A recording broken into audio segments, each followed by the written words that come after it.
আদিবাসী নৃত্যের যে দল রয়েছে তারা থাকবে।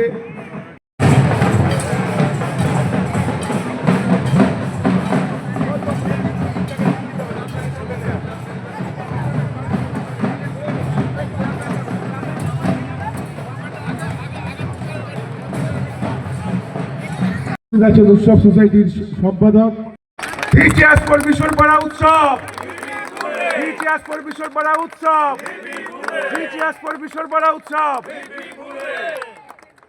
প্রদীপ প্রজ্বলনের মধ্যে দিয়ে আমাদের ১৬তম বর্ষের বিশ্বরপাড়া উৎসব ২০২৬, যার শুভ সূচনা আমরা এইমাত্র সম্পন্ন করলাম।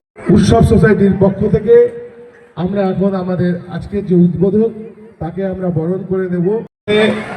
শিক্ষক সম্প্রদায়ের পক্ষ থেকে বুটা সিং আছেন, তাকেও আমরা উৎসব সোসাইটির পক্ষ থেকে আন্তরিক শুভেচ্ছা এবং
Your suitcase is packed for tickets are booked, but what about the money?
অবশ্যই বিশ্বরপাড়া উৎসব ১৬তম বছর। এখানে হাজার হাজার মানুষ তারা উপস্থিত হন এবং সবথেকে বড় ব্যাপার আপনারা মঞ্চে দেখলেন যে এখানে সব ধর্মের মানুষ একত্রিতভাবে তারা অংশগ্রহণ করে। বাংলায় যেটা বারবার বাংলার মুখ্যমন্ত্রী বলেন যে সর্বধর্মের এই বাংলা, সেটাই সেই পরিবেশটাকেই বিশ্বপাড়া উৎসবে তুলে ধরা হয় এবং 3 দিন ব্যাপী বিভিন্ন সামাজিক কাজ থাকে এই উৎসবে। আজকে যেরকম বাংলার বিভিন্ন জাতের, সে আদিবাসী বলুন কিংবা বাউল বলুন কিংবা আরও অন্য কেউ বলুক, তারা আজকে এই পদযাত্রায় অংশগ্রহণ করছে। কালকে 1000-এর উপরে ছেলেমেয়েরা, শিশুরা তারা বসে আঁকন প্রতিযোগিতা করবে। আবার সন্ধ্যাকালীনে তারা এখানের অঞ্চলের মানুষেরা তারা বসে আঁকের পরে আবৃত্তি প্রদর্শনী হবে, নৃত্য প্রদর্শনী হবে এবং পরের দিন এখানে কলকাতার সমস্ত খ্যাতনামা শিল্পীরা থাকছেন। অনুষ্ঠানে আসার জন্য আপনাদের চ্যানেলের মাধ্যম দিয়ে আমি সবাইকে আহ্বান জানাই যে আপনারা আসুন, বিশ্বপাড়া উৎসব দেখুন এবং এই শীতের মেজাজে সকলে এই মেজাজটা নিন। ধন্যবাদ।